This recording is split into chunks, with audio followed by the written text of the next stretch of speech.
The seventh last word of Jesus on the cross, Father, into your hands I commit my spirit. Mao na ang iyahang final nga words sa ikapito. Ang mga pulong ni Jesus diya sa cross, kini mga final words niya, mao kini ang itawag nato nga the summary and the enactment. Kung unsa iyahang gitudlo, iyagid nang gibuhat og mao kini ang pito ka pulong niya diya sa cross, nagpadayag gayud sa summary sa iyahang entire teachings. In short, pito lamang kapulong pero dako kaayo og mensahe sa tibok natong kinabuhi. Mao nang kini nga pulong ihatag ni Jesus kanato, ang tumong ani para kanato. How to live our life nining kalibutan na nga kini nga pagkinabuhi mo impact ngadto sa kinabuhing walay katapusan. Mao ning final words ni Jesus. Kini ang sikreto sa tanang butang pertaining to life. Mao kini ang sikreto sa tanan. Mao ni ang tinubdan sa tanan nga mopaingon dito sa kalampusan, a life that is meaningful, useful, God-glorifying,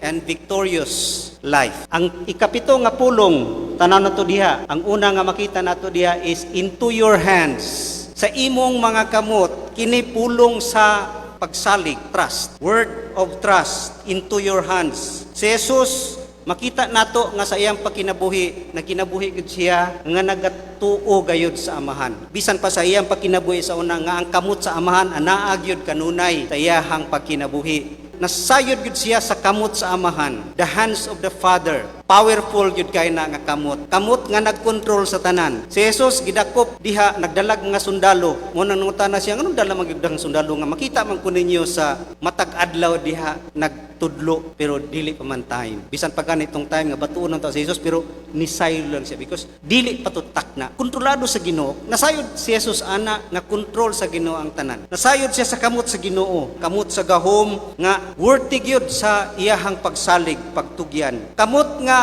diha tanan ang panalangin. Kamot nga naa diha ang security. Secure ka o safe ka sa kamot sa Ginoo. Bisan pa sa atong kaluwasan, no one walay makaagaw kanato sa iyahang mga kamot. Safe ta, naa ang contentment, naa ang kamot nga mupanalangin, muayo, healing hands, and the hand of justice. Mo nang nisalig yun siya sa kamot sa amahan. Sa kamot sa amahan na diya ang kalinaw. Ang ihatag niya, ang iyang kinabuhi diya sa kamot sa amahan, malinawon siya, naa ang rest, naa ang freedom, o naa ang fulfillment. Sa kamot sa Ginoo ma-perform ang tanan niya mga promises. Pinaagi siyang mga kamot mahimo ang maimposible. Butang nga pagtuo nato dili mahimo. Because that hand kanang kamot sa Ginoo will divide seas. Muhimog mga milagro made a way alang gyud sa atong kalampusan. Manang sayod gyud si Jesus niya na. He entrusted to the hands of the Father. Ingana ang iyang pagsali gayud diha sa kamot sa amahan na ang freedom ug na ang fulfillment. Ikaduha, I commit my spirit. That is a word of surrender. Ganiha a word of faith, a word of trust, karon is a word of surrender. Sumpay gid kana sa trust. Pag nagsalig ka, nituo ka, ni-believe ka sa kamot sa Ginoo, then put your life, itugyan, isurrender ang imuhang kinabuhi. Tanan, all you have, all that I am and all that I have, no, anak si Kristo, ibutang nako karon. That is an action nga itugyan nato, act of faith, and that is pinakanindot kaayo nga buhaton nato sa atong kinabuhi. Ni surrender si Jesus, sukad pa kaniadto sa pagtuman sa kabubuton sa amahan. Ang iyahang ingon diya sa John 4:34 is to do the will of my Father. That is my business.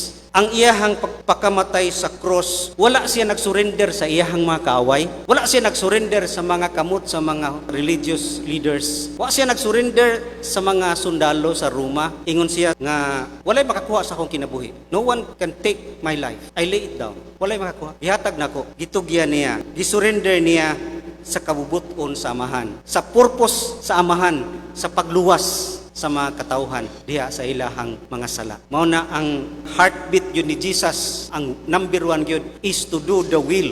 Second na ng iyahang kumpasyon sa mga tao. Una yun is to do the will of the Father. Submit yun siya sa purpose and plan. O gitugyan yun niya ang iyang kinabuhi. Pagtuman niya na nga katuyuan sa iyahang kinabuhi. Sa purpose sa Ginoo, sa Father sa iyang kinabuhi. Mao nang iyahang gibuhat. Mao pud kana ang atong response. This is an invitation for all of us. Adunay plano ang Ginoo sa atong kinabuhi. Matag usa ka nato dunay plano ang Ginoo. General plan sa Ginoo, kita mutubo, mahimong mature, mahimong pareha kang Kristo, Christ likeness. That is plan of God. In general, the church, kita. Pero individual ka nato, naapoy design ang Ginoo nga iyahang gamiton ikaw aron gyud pagpalambo sa iyang harian. Matag usa ka nato, walay gamay way dako diha. Puros iyahang gamiton alang sa kalambuan sa iyang harian dinhi sa kalibutan. That is His plan for everyone. Matag usa ka nato ay exempted na ay purpose ang Ginoo. Now, on the contrary, we have our purpose. We have our desire. We have our ambitions. We have our plans.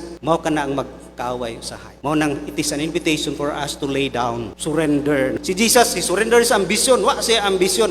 Wa gid siya niya sa kalibutan ng plano nga magsigil ako tanaw og sini, yang pamilya ko, wala na sa plano ni Jesus. Siya determined nga unsa gayo design sa Father ipabuhat sa iyaha. That is the best and that is for His good. Mao kana ang iyaha kanunay nga tumong sa iyang kinabuhi to fulfill the purpose of the Father. Mao kini kinakanindot sa atong kinabuhi to lay down our life. Ingon Jesus, not part but my all. With all I am, with all that I have, my time, my talent, my treasure, my own desires for the fulfillment of His purpose sa akong kinabuhi. Mo nang daghan sa mga Kristiyanon fail niini nga makaangkon ang katuyuan gud sa ilang kinabuhi, fail to reach maturity, fail to reach effectivity, fail to reach productiveness tungod kay ang kulang wala gyud gi-surrender sa Ginoo ang tanan. Jesus surrendered His will.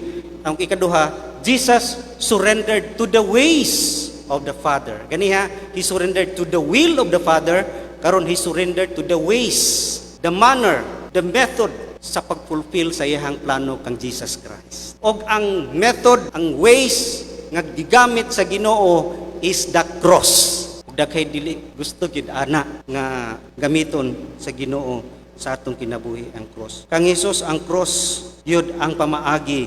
There's no other way. Gamiton gid sa Ginoo ang cross. Mo nang niingon gid siya nga your will be done diya sa Gethsemane sa iyahang prayer. Bisan pa sa mga disciples, laylain ilang kamatayon. Bisan gani si Pedro, ingon siya kang Hesus, padayagan man ni Hesus nga ang imong kamatayon Pedro ingani, perting sakita gid ra ba? Murag na kuan si Pedro, kita man siya kang Jan. Hesus si Jan unsa? Ingon si Hesus, ayaw nagpagtan-aw kang Jan. Lahi kang Jan, lahi sa imo. Unang lain-lain gyud no nga ways ang gamiton sa Ginoo aron himuon ta, i-mold ta, himuon tang mature aron mahimong effective ug mahimong magamit sa iyang gingharian, mahimong fruitful life, meaningful life and successful life. Munang tugutan niya ang mga instrumento nga sakit sa atong kinabuhi para kang Jesus, it is suffering kanato instrumento kining mga sufferings ug nga trials nga atong pagkasagubangon, circumstances nga pait kaayo nga sometimes He allow these things to happen. Even He allows us to be under our enemies temporarily. Para kang Jesus, i-allow gid na sa Father nga mahimo siyang mahiagom sa mga kaaway kaya mga enemies for a moment. Munang sa atong kinabuhi, no matter how dark the situation, unsa man na imong sitwasyon karon nga kalisod, persecutions, criticisms, disappointments, sickness, that is His ways. Yahana nga pamaagi. Ang ato is to embrace His ways. Si Jesus, hapit gani diyon ta mo embrace sa Gethsemane. If possible, let this cup, pero your will be done. Your ways will be done. Unsa man ang atong situation, asa man nato ibutang ang atong sitwasyon sa iyag yung mga kamot. O nang surrender ni Jesus, He embrace, accept, sa to apod, accept suffering, embrace His ways. Kay wa gila ang pamaagi nga kita mag-learn. Wagi pamaagi nga kita ma-mold, mahimong tubo sa atong pagkakristohanon gawas niya ng mga difficulties and pains.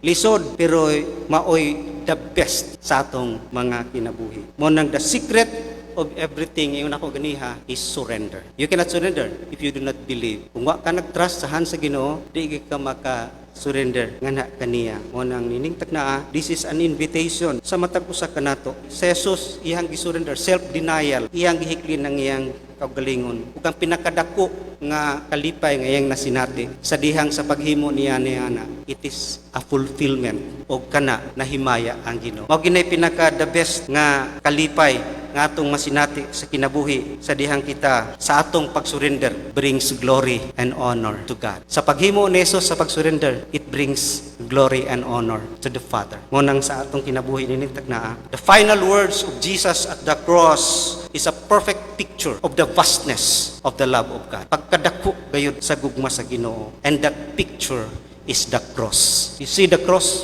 makikita nimo ang kalapad, kadako, kalalom sa iyahang gugma. It demonstrates His great love for us. Romans 5:8, while we were still sinners, Christ died for us. Daghay dili makatugyan sa Ginoo tungod kay dili gid sila kasabot o katungkad nga He is worthy sa atong trust and surrender. Look at the cross. Contemplate noon sa gibuhat niya nganhi kanato. Kadako gayud sa iyang gugma.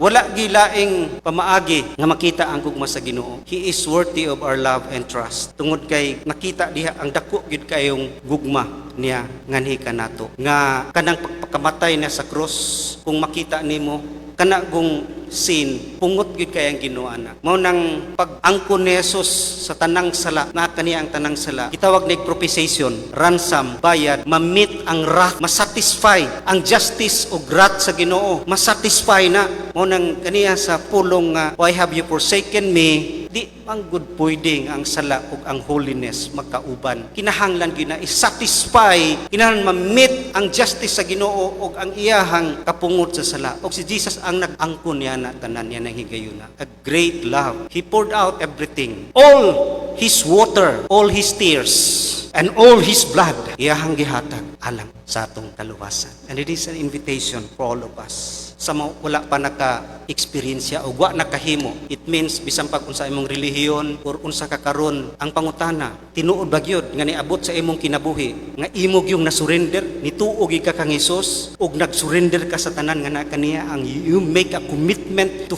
follow Christ with all you have, with all yourself. Pag wala pa, dili pa ulahi ang because diha masuta ang atong pag-move on sa unahan, experiencing true salvation. Mo nang dili ka makasurrender kung dili ka mutuo gayud kaniya. Pero kung mutuo ka kaniya, accept, receive Him now. Ito yan ang tanan, surrender. Surrender your ambition, your plans, your desires, your future, and seek His plan, seek His will, and willing to embrace. Willing ka nga i-accept ang iyahang mga ways aron kita mausap, aron kita magmadaogon sa pagkinabuhi nining kalibutana. Sa tanan nga ni-believe na kaniya, embrace sufferings. Nganong dili kita mutubo o dili kita mahimong effective, dili kita mahimong galamiton sa gingharian nga kita gayud salt and light, dako kaayo possibilities ang matag kinabuhi.